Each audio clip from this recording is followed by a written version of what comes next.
हाँ दोस्तों, कनाडा में as a teacher permanent resident होना अब और हो गया है आसान। कनाडा में टीचिंग का लाइसेंस लेके टीचिंग प्रैक्टिस करना अब और हो गया है आसान।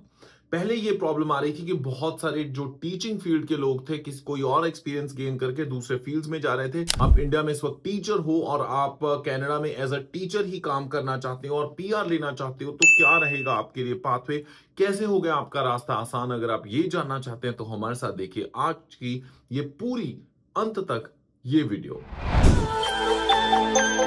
Check, check, Johnny Hans.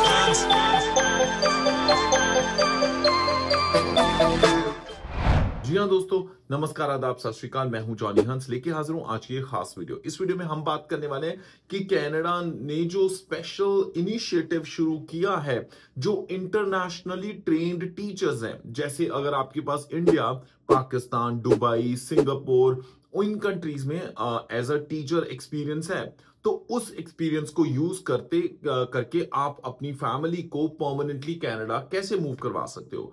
तो ये इनिशिएटिव है वो इसलिए क्योंकि कनाडा में इस वक्त क्लासरूम्स में टीचर्स की जरूरत है और पहले जो पाथवेज हैं या फिर जो प्रोसेस है टीचिंग फील्ड में सर्टिफिकेशन का, वो काफी मुश्किल था। इसलिए उन्होंने इस प्रोसेस को सिंपल कर दिया है ताकि आप अपनी होम कंट्री में बैठे बैठे भी इस प्रोसेस को फॉलो कर सकते हैं।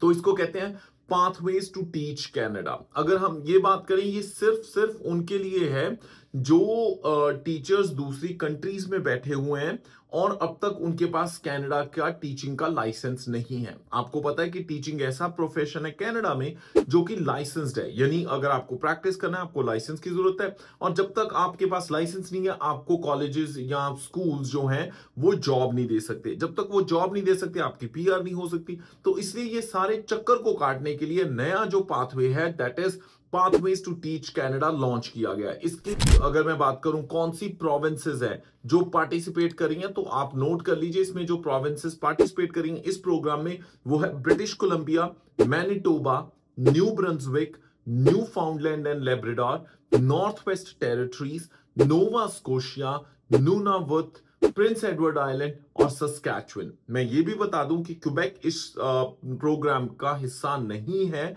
इसलिए अगर आप क्यूबेक में एज अ टीचर आपको जाना है तो बिल्कुल डिफरेंट प्रोसेस है। इसमें अब क्या होगा कि बहुत सिंपल सा प्रोसेस है। इसमें एक ऑनलाइन पोर्टल है जहां पे आपको असेसमेंट शुरू करनी पड़ती है। ऑनलाइन पोर्टल का लिंक मैं दे दूंगा, pathways2teach.ca करके वो ऑनलाइन पोर्टल है जहां पे आपको अपनी असेसमेंट और लैंग्वेज टेस्ट की जो एबिलिटीज हैं उनको प्रोवाइड करना होता है। जैसे मैं आपको बताता हूं कि वर्ल्ड एजुकेशन सर्विसेज जो है वेस या जो दूसरी क्रेडेंशियल असेसमेंट की एजेंसीज हैं, वहां से आप अपनी, अगर आपने बीएड कर रखी है, मास्टर्स इन एजुकेशन कर रखी है, तो उसकी क्रेडेंशियल असेसमेंट करवाइए। अगर वो आपको उसके क्रेडिट्स दे देते हैं, उसके बाद आपको लैंग्वेज टेस्टिंग अपनी कैपेबिलिटीज दिखानी होती है। उसके लिए language competency assessment for teaching professionals, मैं दोबारा बता देता हूं, language competency assessment for teaching professionals LCATP का टेस्ट आपको देना पड़ेगा। और वो आप जब दोनों चीजें अपनी वेस और अपना जो इंग्लिश लैंग्वेज की जो कैपेबिलिटीज हैं या फ्रेंच लैंग्वेज की कैपेबिलिटीज हैं, वो language competency assessment for teaching professionals submit करवाओगे, उसके बाद ही आपके जो क्रेडिट्स हैं आपको वो दिए जाएंगे। एलिजिबिलिटी ये है कि you should have a degree in teaching in your home country, और कनाडा का आपके पास ऑलरेडी लाइसेंस नहीं होना चाहिए, मतलब नए कैंडिडेट्स के लिए ये है। और अगर आपने कैथोलिक स्कूल्स में पढ़ाना है, फिर उस केस में you need to provide your baptismal certificates या पास्टोरल रेफरेंसेस, उस केस में लगेगी। अब एक बार आपका जो लाइसेंस अप्रूव हो गया, उसके बाद आपके पास वर्क एक्सपीरियंस होना चाहिए। अगर मैं बात करूं एक्सप्रेस एंट्री कैटेगरी की भी, तो जैसे आपको पता है 2023 में एक स्पेशल कैटेगरी ऐड कर दी गई है एक्सप्रेस एंट्री में, जो कि एजुकेशन है। उसमें at least 6 months of work experience चाहिए पिछले 3 साल में। मान लीजिए आप इंडिया में पिछले 3 साल के अंदर अंदर पिछले 6 महीने से एज अ टीचर काम कर रहे हो, आपने बीएड या एमएड कुछ ऐसी डिग्री कर रखी है, और उसके साथ साथ आपके पास इंग्लिश का आपने टेस्ट देके उसकी क्रेडेंशियल असेसमेंट करवानी है।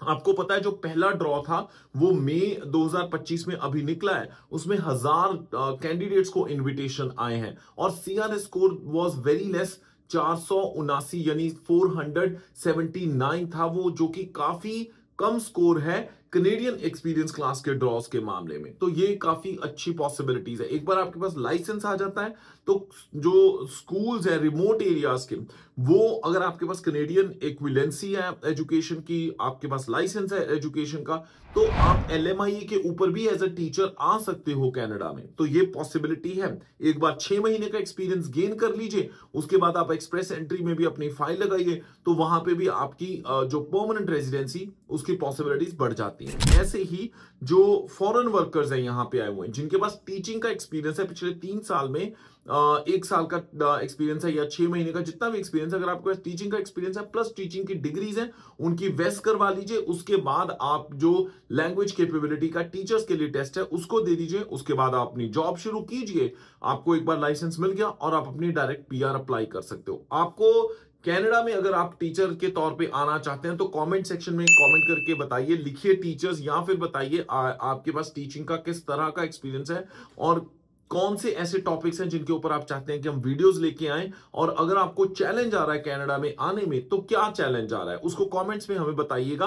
पर अगर आपको किसी को भी हेल्प की जरूरत है कनाडा इमिग्रेशन से रिलेटेड, यानी आपने स्टूडेंट वीजा पे, वर्क वीजा पे, पीआर डायरेक्टली अपनी फैमिली के लिए अप्लाई करनी है, तो उसके लिए भी आप हमें ईमेल कर सकते हैं apply@studybuddycanada.com, apply@studybuddycanada.com। वीडियो के डिस्क्रिप्शन में हमने सारी कॉन्टैक्ट डिटेल्स दे रखी हैं, वहां पे आप हमें संपर्क कर सकते हो।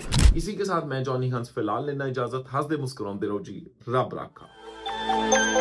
Check, Johnny Hans.